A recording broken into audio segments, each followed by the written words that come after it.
Welcome to the Soulful CXO, where we discuss leadership principles, core values, health, wellness, and resiliency. I'm Dr. Rebecca Wynn, the founder and the host of the show. Do you have a topic or guest you would like to be featured on the show? Would you like to be a sponsor? Please reach out to me on LinkedIn or email me at rebecca@soulfulcxo.com. Please go to our partner, Cybersecurity Tribe, for weekly show recaps and other resources. Listen and subscribe on your favorite podcast app. Now sit back and enjoy the show.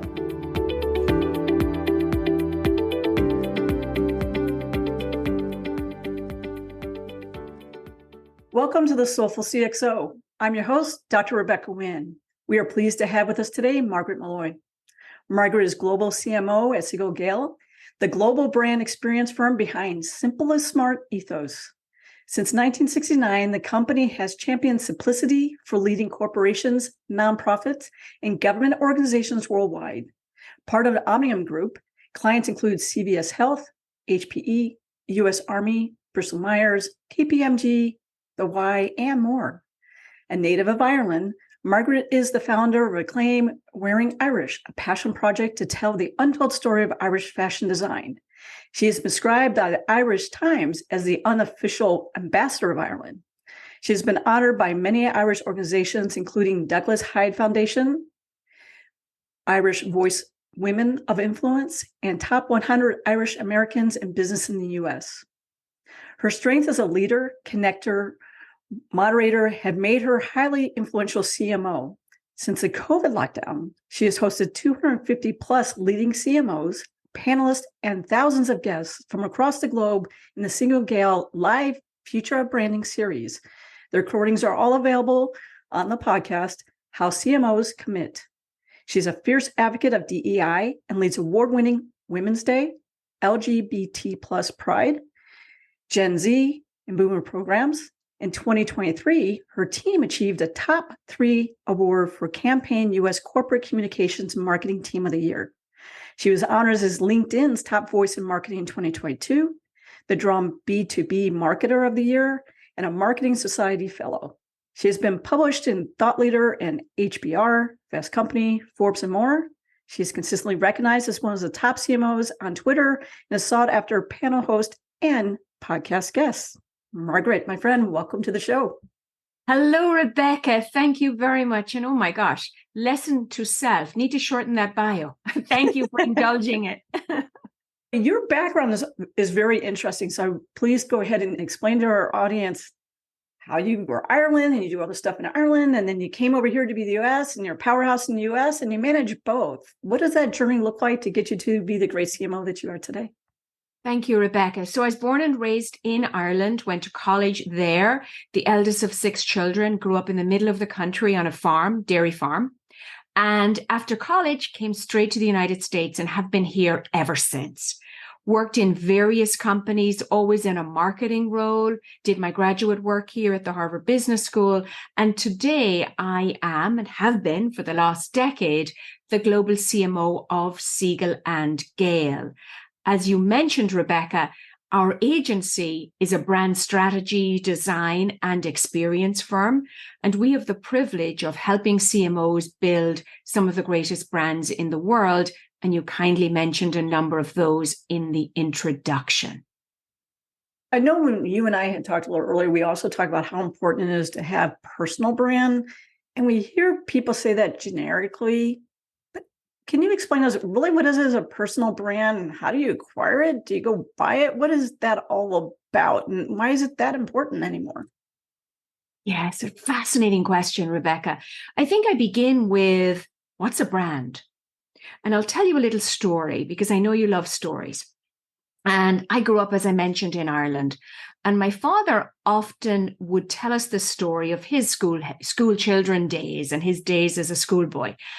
And he often mentioned the headmaster in his local school, a gentleman by the name of Mr. Cox. And I recall the story where he said Mr. Cox would admonish the children for writing on their desks graffiti. And he would say to them, you will be remembered not by the writing on your desk, but by your deeds. Now, as a child, that was an interesting story. And at the surface level, the message was don't go writing graffiti on your school desk. But when you step back from it, and now with many years of perspective, I realized that that little story explained what a brand really is. A brand is a promise kept. And your personal brand is the promise you are making to your stakeholders and how you keep that promise. Now, whether you intentionally manage your brand or not, we all have one. And our brand is, I would say, the summation. You're a scientist, so I'll bring it into mathematical terms. It's the summation of every interaction people have with us and the story we put out about ourselves. And the story can reside in bios, in LinkedIn, in social media platforms, etc. So a great brand is one where that story is distinct, the story is authentic, and it's congruent with the experiences people have with you. And those same qualities arguably are the same qualities of any brand, just insert personal brand. Now, I know from my conversations with many people have some discomfort with the notion of personal brand. It almost feels too commercial and too contrived. And I say to them, think about it, if it gives you more comfort, as your reputation. In the same way we would ask, what does a company stand for? What does a product stand for? Well, what do you stand for? And how is that brought to life when others experience you? And one of the ways to go about it is to collect data, ask people what 3 words come to mind when they think of you. Another way is to just reflect to your heart and soul, as you do so beautifully on your podcast. What do you stand for? What is the experience you want others to have with you? And it has to be authentic. Ideally, it's somewhat differentiated. It sets you apart from experiences they have with other people. And it's something you can live every day. And like many brands, certainly I think of my own as there's a little bit of an aspirational quality to it as well. It's not something you successfully do perhaps every day, but it is what we call in branding that North Star, what you strive for. It's always interesting because you don't always think about who you work for. And one of the things you don't always think about what you stand for. And that's why I think that there is the great, I call it reflection anymore about, am I really aligning with this company, or is the company I thought I was aligning with making me feel like an imposter and unauthentic to myself? So how do you work with individuals to think more like your own CEO, your own business, to figure out what your personal vision, mission, strategy is? Well, at Siegel & Gale, our expertise is in building corporate brands. So my colleagues comprise strategists, designers, namers, researchers, and all of those professionals work with a fact base from a company. If you think about the Venn diagram, they also work in the context in which the company operates and collect data for the many stakeholders a company can serve: employees, customers, regulators, investors, the community, and also, of course, look at the competitive landscape. And all of those pieces of data help inform the strategy, which is to speak to what is the essence of that corporate or that brand. So that's what we do day in and day out. My colleagues do for brands. We don't do personal branding per se, but some of those inputs, I believe, can be very similar. It's at the essence, what do you stand for? Sometimes it can manifest in articulating a statement. What is your brand? What do you stand for? I think of it in terms of sort of the what, the how, and the why. So what is what you do? How can be the values, how you do it. At Siegel & Gale, our values, for example, are smart, nice, unstoppable, and inclusive. So that's how our stakeholders experience us. And then the why is the purpose. Why do you exist in the world? At Siegel & Gale, our purpose is to make it simpler for others to do business with us and for each other to be successful. So that articulation, Rebecca, in the context of Siegel and Gale, you can imagine how someone would take those parameters, the what, the how, the why, and start to apply it to themselves. And it begins with self-reflection. And settings like this show are fabulous because you give people the opportunity to reflect on their journeys.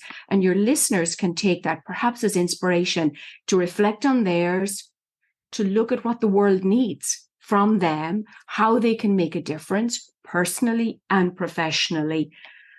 I would make a small sidebar because I'm aware that some people find personal branding distasteful or they don't like it as a concept. I would say it's useful for everyone to do that reflection and then to articulate their brand and put that story out in public platforms like LinkedIn. But it's particularly important for minority groups for whom stereotypes might be pervasive, whether it's stereotypes about women, stereotypes about people of color, or any population. So you want to tell your story so stereotypes don't consume the oxygen in the air when someone's talking about you. The other point that may be worth noting, you mentioned my global context, is the appetite for personal branding or managing one's reputation can vary quite a bit culturally. So in the United States, for example, many people are very comfortable articulating what they stand for and making it very pointed. In other cultures, that might be frowned upon, or frankly, it mightn't be so interesting. So there is an awareness of cultural difference there. I know, for example, when I, on a pro bono basis, worked with some wonderful fashion designers, another little story, and I invited a number of them to come out to New York. And we had this wonderful panel conversation. And I had the privilege of hosting it and asking questions of the designers about their inspiration, their creations, etc. And at one point, I had to stop the conversation, Rebecca, because the designer was being way too modest and way too humble in telling her story. And I said, hopefully in the nicest possible way, I said, we're in New York. You can brag a little bit. And the audience, of course, found that to be very funny, an audience full of New Yorkers. But that individual had to be reminded. And then she went on to tell her story with more gusto and more confidence. But it was the same story. She was still being her authentic self. She just needed to be reminded in the context of New York, where you might have to be a little more humble in telling your story in Ireland. Go for it. You own your narrative, tell the story, and tell it with pride. Today I would say there's two brands, and obviously you're the expert in here, but there's the external brand that showing to clients. And then what we're hearing a lot through Glassdoor or Indeed or people changing jobs, the internal brand and what people go ahead and that they're seeing that you're telling your day-to-day staff. You mentioned about DEI and being inclusive, and that's even talking about education and like how do you guys manage companies to help them where it's the internal brand that affects who you can hire and who wants to come work for you, as well as external, which is a little different on who might want to buy your services? Rebecca, it's such an excellent point. And we have a team of colleagues who engage in that discipline. At the highest level, it's known as employer branding, or what's the employee brand. And we have colleagues who help companies articulate a compelling value proposition to future and present employees. And it answers questions like, what is our purpose? Why come to work here? And it's deeper than articulating in a job description, for example, what are the benefits? Because very often it's very hard to differentiate on benefits. Benefits literally being the perks, the salary, the various aspects of compensation, the holidays, etc. But increasingly, as Gen Z, and in fact other generations too, think about how they spend their time. Part of that is influenced by what's the purpose a company has in the world? What's the difference I am making? So employer branding is a big discipline and a growing discipline. And often where we have found that to be happening at companies is when the head of HR and the head of marketing are collaborating, because it intersects with those two disciplines. The beginning of interest in this discipline, if I think back on it, was probably in recent times when we had, particularly in the tech community, a very tight labor market. And tech companies were trying to attract engineering talent or any aspect of scarce talent. And there's a limit to how many stock options you can offer. Or at some point, other companies were finding it difficult to compete with the tech companies because they had stock options and other methods of compensation that weren't available to non-tech companies.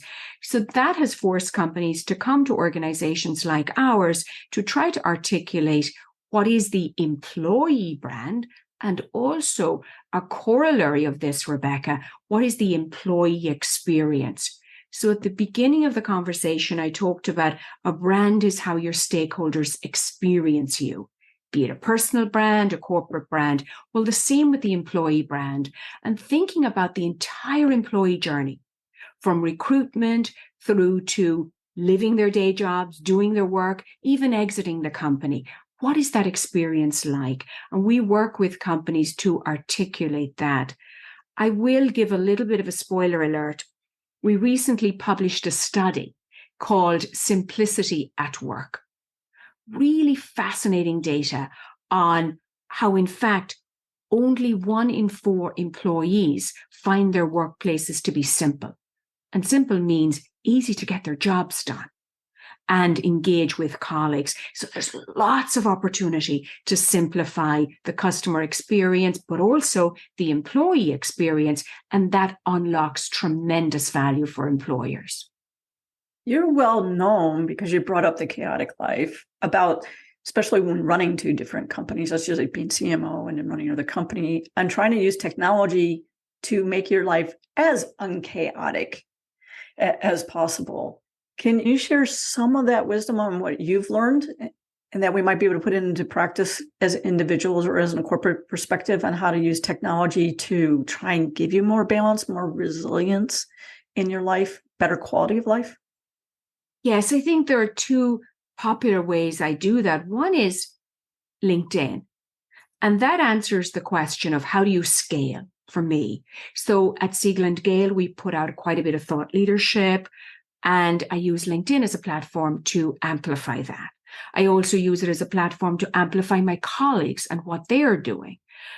It's also a wonderful way, you know this so well, to connect with people from the business development side of my job, but also from the generosity of spirit side, liking others' content, commenting on other people's products, services, and points of view. So it's a great way to scale our values, the smart, nice, unstoppable, and inclusive. And everyone knows it. I don't think everyone does it particularly well. So there may be more opportunity there. Second tool I use is, unsurprisingly to you, I am an avid podcast listener. I find it a wonderful way to multitask. In general, I'm quite opposed to multitasking. I like focus, but when I'm out walking, I listen to podcasts like yours. It's a great way to get smart fast, or even just to broaden your mind on other topics. So those are 2 very, very simple technologies that I think can be helpful to enhance productivity and reduce chaos, and at the same time, experience some learning and bring your own personal brand to life. Another thing that you do is you bring other people into the room who might have a different perspective or might have you go ahead and stream things quicker. I've seen that firsthand when we were going ahead and arranging the podcast, that you went ahead and you brought other people in the room to make sure that scheduling could work okay, things along those lines. And then at no point in time can the communication break down, which I was like, that's pretty smart. Why don't you do that? Go ahead and you might say 15 minutes from each of their time, but ends up saving long-term all of our time. And as you brought in LinkedIn, that's how I met you. I actually was watching your posts, seeing you on LinkedIn, because we both have a big feed, looking to see what you wrote about, what was on your heart. And then I reached out to you on LinkedIn about doing the show and things along those lines, and we arranged it. So I agree with you. It's a great way to find if people have a like-minded heart. And even if they don't have like-minded heart, it gives you an opportunity to go ahead and look at that new point of view and see what you might agree with and what you don't agree with. I still don't think you should be a hater on LinkedIn. I think you should go ahead and use it to learn along those lines. I agree. And 2 points I would make. One, I would say is social media, LinkedIn in particular, is a contact sport. So you cannot delegate that to a junior colleague or to the social media department or the communications department, because then you lose back to the personal brand. You lose the authenticity or you become highly generic. Second thing I would say is you're absolutely right. There is a huge risk that we all live in these echo chambers and we are only influenced by people who share our views and our values. LinkedIn is just a great way. But the trick is make sure your network is diverse, because if everyone looks like you, has the same lived experience, profession, etc., then you won't get those views. So those would be 2 points I'd make.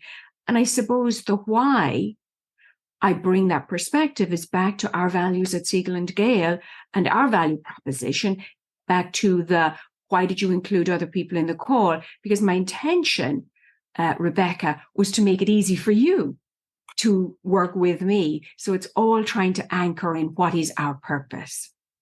Now, putting yourself in their person's shoes and thinking for a minute, how can I make their life easier by maybe me doing something that can actually assist them? And your team's been really great on doing that. I want to make sure that we can talk about what's on everybody's mind more and more lately, which is content management. What's all this generative AI?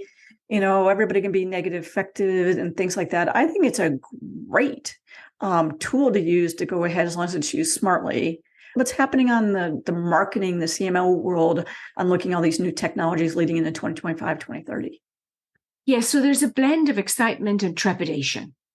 The excitement comes from exactly what you've identified, the capacity or potential of these tools to reduce the mundane tasks and to free up all our energy to doing higher order creative work. So that's the hope. A couple of fears I would highlight. One is, in a creative field like ours, you need to be very mindful around intellectual property and using others' work and accreditation and attribution. I'm very thoughtful about that. And the creative community is certainly very thoughtful about artists' work and others. So that's a bullet to be thoughtful about.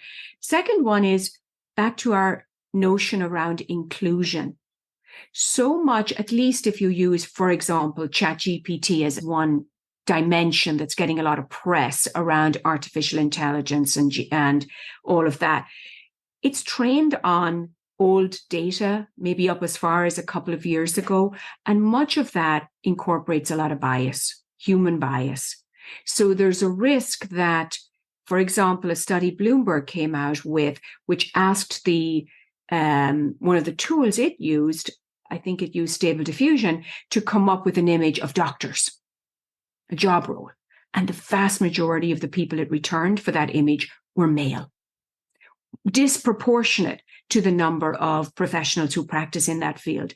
The same with many other queries that it launched around job descriptions.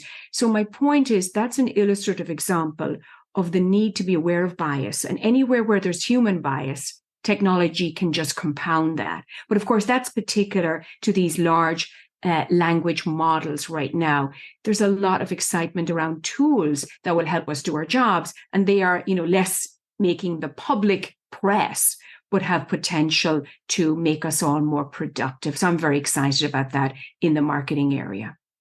What do you see around? I know a lot of brands right now, maybe they have not, I'll call it a brand refresh in my mind, where maybe their brand is still reading 10 years ago, 15 years ago, 20 years ago, and it does not resonate necessarily with the younger generation that is going to be in the pool that's going to be spending more money.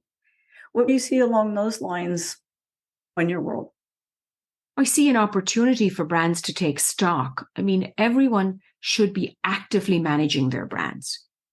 And that means collecting data on how a brand is resonating with stakeholders.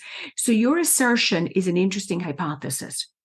So I would say to the brand, let's collect some data to test that hypothesis. Often, heritage is a really good ingredient to play with. And it can resonate It may be in need of updating how it expresses it visually, verbally, etc. But to have a sustained business can be compelling, for sure. It's just something the great brands actively must manage, and engaging firms like ourselves first to do the diligence and see to what extent it's resonating. And then secondly, to look at the visual, experiential and verbal expression of the brand and see if it's in keeping with culture right now. I wanted to touch on one other point with you. We talk about a little DEI. I want to make sure that we talk about leadership inclusion. So one thing I say in my field, my people, apply. And I also tell our HR, if there's a woman who applies, I definitely want to see the resume because they're probably underselling themselves. But what do you see in the world? Because you do so much mentoring and stuff like that around with women and inclusion. Obviously, you do a variety of people along those lines. But what do you see and how do you mentor people on trying to get through that? There's a lot there, Rebecca. I mean, I can speak to two aspects of it. One is what we do at Siegel&Gale. So for us, DEI is really important, diversity, equity, and inclusion. And I think about it in terms of a slightly different sequence, because I think the inclusion part is the most important place to start. You can have diversity manifest in representation, meaning you can count heads and see how many people from different populations are employed at an organization. But that is a very poor measure of inclusion. So for us, we do quite a number of focus groups. We collect baseline data and segment it by different populations to see the extent to which people are being included. And that's just as important a metric, the degree of inclusion by population, than how many people in a particular demographic are represented. So that's the first important thing. The second thing is inclusion is not just a hiring phenomena. It's how do you make sure people are successful when doing their jobs? We have quite a number of colleagues involved and enrolled in employee resource groups or ERGs to find support among each other and to be able to provide feedback back to leadership on how we can create an inclusive environment. So that's important. And a lot of it is about what you're measuring and the degree of sophistication by which you're measuring. Metrics I think are particularly useful are the rate at which people in different groups or different populations are being promoted. So that's a useful indicator. A lot of people stop at how many we have. No. Are they getting into leadership positions? Compensation. You often correlate it with promotion, but we look at that at Siegel&Gale to make sure we have equity among our populations. And you have to start somewhere. So getting a baseline and spending a bit of money and getting an external party to come in and do that baseline work, I think is really important, and constantly monitoring it. That's why I mentioned inclusion is one of our values. So what does that mean? Very practically, in my review, I'm measured on that and I assess my colleagues on that. We ask ourselves day to day in our work, are we being inclusive? And that notion of having it be top of mind are some of the aspects that we found to be effective, but it comes with a lot of humility because we have a lot of work still to do. One thing I would add is, a lot of times when people leave an organization, they always have HR do the exit interview. And I always question that goes anywhere. Sometimes partnering with an outside firm, they can really find out why people are really leaving an organization, helps you with that inclusion point. With that, our time is running short. How do people reach out and learn more about company, your services, and how can they go ahead and reach out to you for keynote engagements and things along those lines? Thank you, Rebecca. So I invite everyone to check out siegelandgale.com, our website. My contact information, my colleagues' contact information is there, as well as lots of blogs and deep content on the subjects you and I touched on. You can also follow us, of course, on LinkedIn and follow me, Margaret Malloy, on LinkedIn. Love seeing engagement with our content. Welcome the outreach and really deeply appreciative, Rebecca, of the opportunity to meet with your esteemed audience. Margaret, you are a soulful CXO. Thank you, Rebecca.